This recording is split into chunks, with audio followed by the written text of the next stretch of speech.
It's nice to see you again, Westchester. It is Friday, May 23rd, 2025, and I'm Bonita Ties with the Westchester Chronicle. This past Monday and Tuesday were the public hearings for SEPTA's proposed 2026 budget, which includes a cut to 45%, nearly half of its entire fleet of buses, trolleys, and train routes. Take a look at the voices of the people, our neighbors who came by to speak up about the cuts that will affect them and their communities. So without SEPTA, I don't get to work. Obviously, if I don't show up to work, I don't have a job anymore. I have coworkers that get off at that stop with me, and that's just one stop, that's just one train, that's just one line. So obviously, the effects are not just on me, it expands exponentially. Hundreds of thousands of people are going to be affected by this. SEPTA carries nearly 750,000 trips every day. If even a fraction of these people switch to driving, it's a disaster for the area. Congestion will explode, and pollution will rise. Nonetheless, we at DVARP are concerned about the consequences of SEPTA's budget decisions. SEPTA's proposed fare restructuring will have adverse effects on riders, especially those who rely on transit for their daily commutes, like myself. I'm 100% transit dependent. The fare changes will disproportionately affect low-income passengers and will lead to decreased ridership and will further strain the system. I'm also a public school teacher here in Philadelphia, and so I just want to shout out the kind of devastating impact that these service cuts will have on educators like myself, the students I work with, and their families. Raising a family is a hard thing to do. It's even harder when your access to the transportation that gets you to your job, that puts food on the table, that gets your kids to school in a lot of these cases is under constant attack. In addition to this, our patients at Temple University Hospital are more often than not reliant on public transit to make it to the hospital. We ask our patients how is their commute in today, or how is the drive in today. Nearly all of them have to take the bus to get in. It is extremely important for both the functioning of the hospital as well as for the health and safety of our patients that SEPTA continues to be funded so that our patients can access healthcare reliably, and so that we as workers can reliably get to the hospital and back home at off hours and after long shifts when driving would be dangerous. I wholeheartedly reject the zero-sum politics that suggest when the people of southeastern PA benefit, that takes away from our fellow citizens in other areas of PA. That is just not true. For one, southeastern PA contributes 37% of the revenue for the general fund and gets 31% of the revenue in return, which means that our region is a net exporter of our tax dollars to support other parts of the state. Moreover, people all over PA rely on public transportation to exist in all 67 of our counties. An investment in public transportation is an investment in jobs, the economy, housing, people's health, the environment, business, and education. Public transportation drives growth, prosperity, and well-being in our state.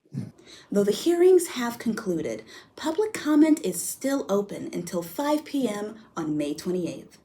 You can submit public comments to SEPTA by calling 215-580-7772, emailing operatingbudget@septa.org, or by sending your comments by mail to SEPTA's office at 1234 Market Street.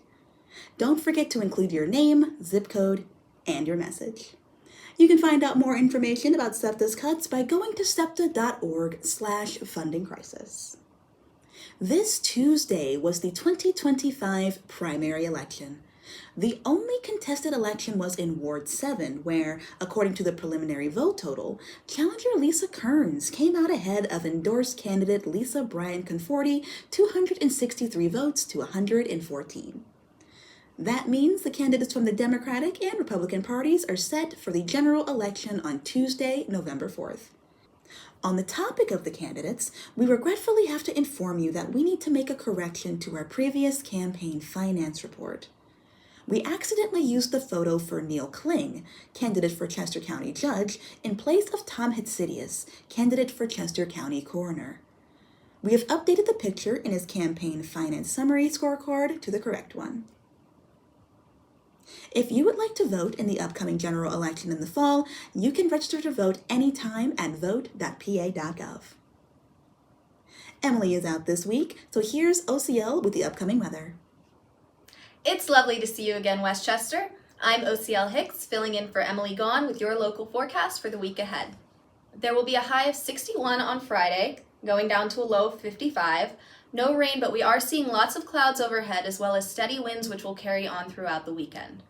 We will be getting similar conditions on Saturday with a high of 62, but dipping down to a low of 42. Clouds will stick around, and we're also seeing stronger winds with gusts up to 23 miles per hour. On Sunday, we have a high of 66 and a low of 47, somewhat cloudy in the morning, but rolling out before sundown with a light breeze throughout the day. Looking at the week, it's going to get warmer on Monday when we get a break from the wind, going up to 70 degrees with a low of 49. Clear skies and not much wind throughout the day, but we do see clouds rolling in around sundown. Tuesday will be overcast and our high will drop to 65, but temps starting to warm up in the evenings with a low of 54. We're also feeling a slight breeze along with some possible light showers scattered throughout the afternoon and evening, but wrapping up before sunrise. Continuing into Wednesday, we start to warm up with a high of 68 and a low of 54. Clouds will stick around throughout the day into Thursday morning, but will mostly roll out by Thursday evening, leaving us with a high of 74 and some much needed sun on the horizon for next weekend. That's your forecast for the week. I've been OCL Hicks with the Westchester Chronicle. Bonita, back to you. Thank you, OCL. And now here's Darren with the local sports report. In local sports news, after 2 postponements, the inaugural Chestmont Championship softball game finally took place Monday at Unionville High School, featuring a showdown between National Division winner Avon Grove and American Division winner Westchester Ruston. In a game full of offense, the teams combined for 23 hits, but in the end, it was Avon Grove that triumphed. The Red Devils strung together timely hits and came out on top, claiming the league title with a decisive 7-2 victory. In national news, the Philadelphia Flyers have started a new era in Philadelphia hockey by naming former Flyer Rick Tocchet as their 25th head coach in franchise history. The news broke on May 14th, 2025, marking a homecoming for Tocchet. The former Flyers star and Hall of Famer spent 11 of his 18 NHL seasons in Philadelphia. This came with mixed reviews in the city of brotherly love, so drop us a comment to let us know if you're in favor of the new hire. Also in Philly news, the infamous Tush Push lives to see another season.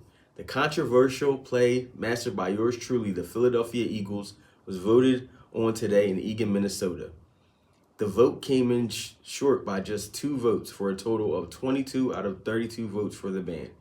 This comes in just a few days after Coach Sirianni made headlines with his new contract extension. So all in all, a good week for your Philadelphia Eagles. Go Birds! Drop a comment below if you're in favor of the brotherly shove and Sirianni's extension. Now back to your host, Bonita. Thank you, Darren.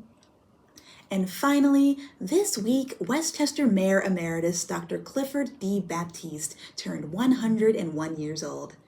We want to wish Mayor DeBaptiste a happy birthday from all of us here at the Westchester Chronicle. As always, we appreciate you tuning in. We'll be off next week, but we hope you have a great Memorial Day weekend.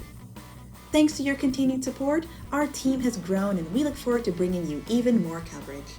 With our friends at Alliance Space, we can take our project to the next level. However, in order to keep this show ad-free, we will need your help. If you appreciate what we do, please consider becoming a supporter on Patreon, liking and sharing us on Facebook, and subscribing on YouTube. It's the easiest way to support us and help us bring you the news. And if you'd like to listen to our show via podcast, you can find us on SoundCloud. Finally, if you have a news tip, an event you'd like us to cover, or just want to say hi, you can reach us via email at westchesterchronicle@gmail.com. We look forward to hearing from you. Our program is produced by Crimson Planet Media, recorded at Alliance Space here in downtown Westchester, and our music is by Doug Keller. As always, we want to thank you for your time, and we hope to see you soon. Until then, I'm Bonita Ties with the Westchester Chronicle.